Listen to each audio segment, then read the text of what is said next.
afternoon. Rhubarb crumble, absolutely. And if you're coming here thinking it's going to be a low-fat, no-sugar diet version, then you're wrong. You're in the wrong place.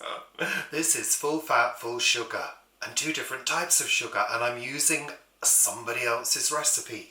Yes, I'm doing a Nigella. That's Nigella Lawson of TV cookery fame. So, let's get on with it and have a look at the ingredients. There are 2 sections to this recipe. I've got my raw rhubarb. That's going to be combined in a pan with sugar, castor sugar, butter, corn flour and vanilla extract. And then I've got my topping, my crumble, which is plain flour, baking powder, castor sugar, demerara sugar and butter. So I guess the first thing we need to do is make one of those. I'm opting to go for the crumble first because the butter is cold, so let's start off with the flour. Let's add the butter, and we need to go in with our hands and rub this together until it resembles coarse breadcrumbs.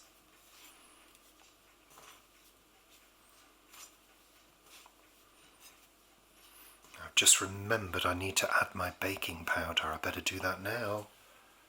1 teaspoon. Takes a while to get there, but keep on going. I'm working as lightly as I can.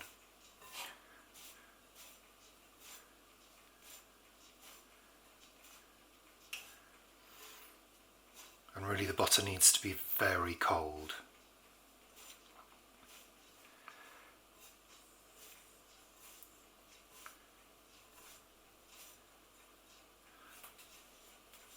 If we have a look, it looks like coarse breadcrumbs now. Now, using a fork, I'm going to stir through the sugars. Castor sugar and demerara sugar. To just stir those through.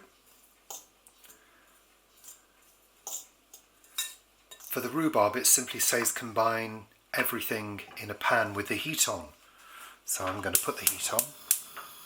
So the butter's in there, the sugar, corn flour, 2.5 teaspoons of vanilla essence, 1, 2.5. Let's throw in the rhubarb.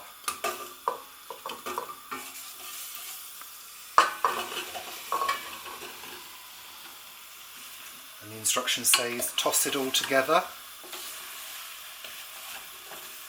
which is easier said than done.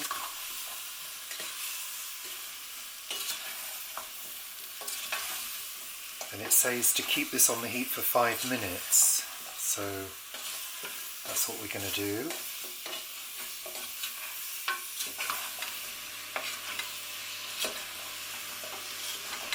I don't know whether I mentioned earlier, I don't think I did, but the rhubarb, it says to cut into sort of 1 to 1.5 inch pieces, which I've done.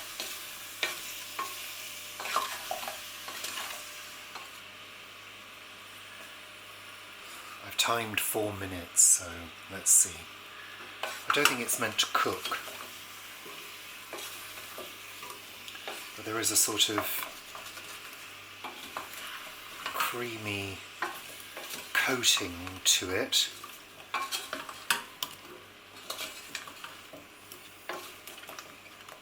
Okay, so it's been about 5 minutes. I'm going to pour this rhubarb into this baking dish.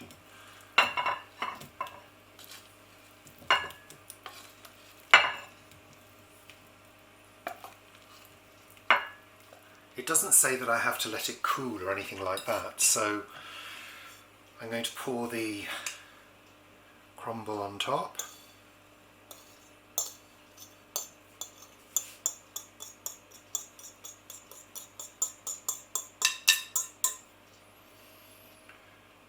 Even it out.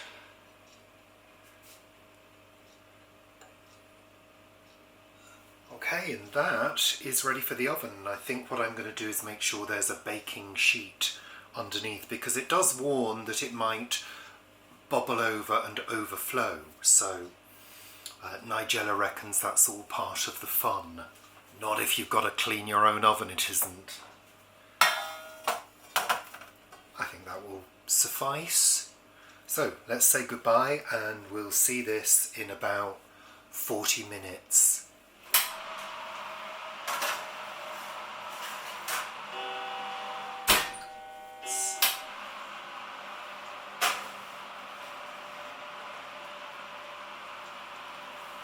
Ooh. Okay. Well, it's golden and bubbling, and clearly there's lots of juice. I think that's exactly how it should look.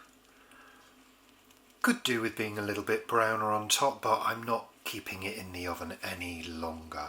So I'm going to serve some of this up and we're going to try it.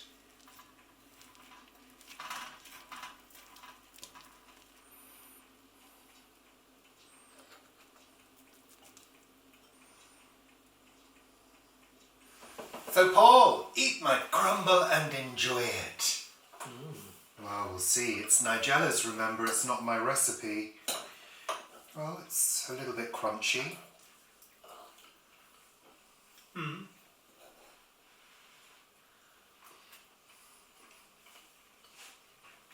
Oh, it tastes nice.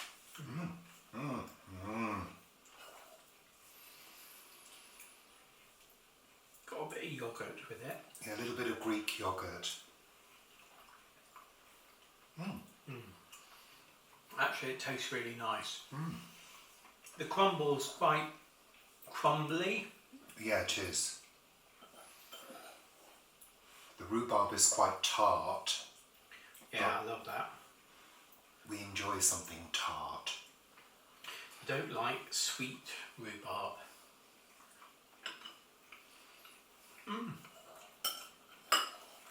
Yeah, it's a rhubarb crumble. It's It's very not good.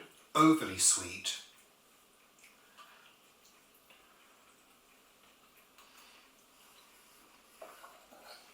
Quite good proportion of Yeah. fruit to crumble.